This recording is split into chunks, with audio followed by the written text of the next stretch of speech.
한 주간 우리 지역 국회의원들의 주요 활동을 살펴보는 국회는 지금 시간입니다. 김주영 국회의원이 조건부 상여금도 통상임금에 포함해야 한다는 대법원 판결과 관련해 환영의 뜻을 밝혔습니다. 지난 19일 대법원 전원합의체는 하나생명보험과 현대자동차 전현직 근로자가 회사를 상대로 낸 임금 청구 소송의 상고심 선고에서 조건부 상여금도 통상임금에 포함해야 한다며 통상임금의 성격을 소정 근로시간에 대한 대가로 명확히 했습니다. 이에 김주영 의원은 임금은 근로의 대가라는 근로기준법의 입법 취지에 부합하는 판단이라며 변경된 전원합의체 판결에 따라 연장 야간 휴일 근로수당 등 법정 수당을 계산을 둘러싼 노사 간 분쟁이 줄어들 것으로 기대한다고 밝혔습니다.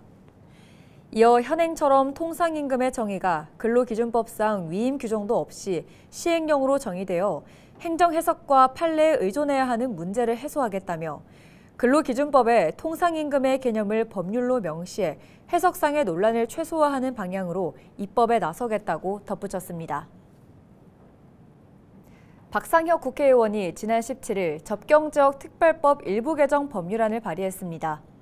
접경지역 특별법 일부 개정 법률안에는 최근 북한의 대남소음 등으로 불면증, 환청 등 불편을 겪고 있는 접경지역 주민들에 대해 이미 발생한 피해를 지원할 수 있도록 하는 내용이 담겼습니다.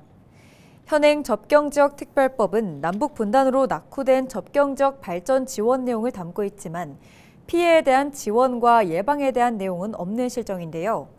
박상혁 의원은 정부가 전쟁 위기 구조, 남북관계 경색에 책임을 갖고 있는 만큼 이로 인해 피해를 받은 주민들을 지원하고 피해 경감 대책을 마련하는 것이 반드시 필요하다고 말했습니다.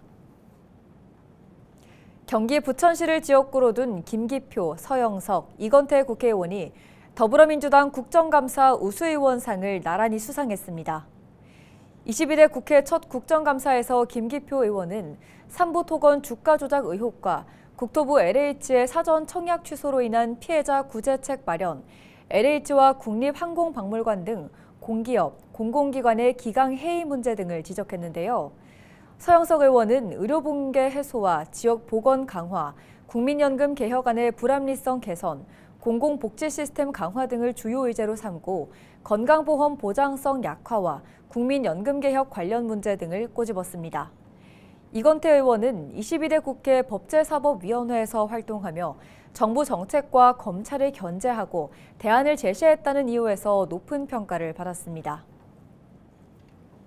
노종면 국회의원이 지난 18일과 20일 두 차례에 걸쳐 부평 지역의 대표자들을 대상으로 캠프 마켓 의견 청취 및 현안 설명 간담회를 진행했습니다. 노종면 의원은 간담회에서 캠프마켓 추진 경과와 토양 오염 조사 및 토양 정화 일정, 문화재 조사 및 지정 현황, 향후 일정 등을 설명하고 참석자들의 의견을 청취했는데요. 이번 간담회는 총석 공약 이행의 일환으로 진행됐으며 노종면 의원은 실질적인 해결책 모색에 중점을 두고 이번 간담회를 진행했습니다. 노종면 의원은 캠프마켓 활용 가치 증대를 위한 주민들의 강한 열망을 느낄 수 있었다며 캠프마켓이 부평 주민들의 삶의 질을 높이고 지역 가치를 빛내는 공간으로 거듭날 수 있도록 최선을 다하겠다고 말했습니다.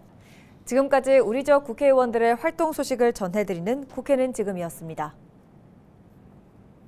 부천병 지역구 국회의원인 더불어민주당 이건태 의원이 20일 부천 옥길동에서 수요 응답형 교통수단인 똑버스에 탑승했습니다.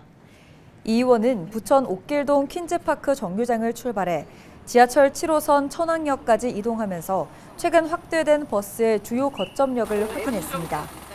지난 20일의 총선 당시 옥길과 범박 지역 일대에 지하철 연계 노선 증차를 공약했던 이건태 의원은 지난 7월 수요 응답형 버스에 대한 재정 지원 근거를 담은 대도시권 광역교통 관리에 관한 특별법을 대표 발의했습니다. 이로써 기존 5대에서 7대까지 늘어난 부천 똑버스는 지난 1일부터 7호선 천왕역과 까치울역 등으로 운행 거점을 확대했습니다. 이용 시간은 매일 새벽 6시부터 밤 11시까지로 이용료는 경기도 시내버스 요금과 동일한 1,450원입니다.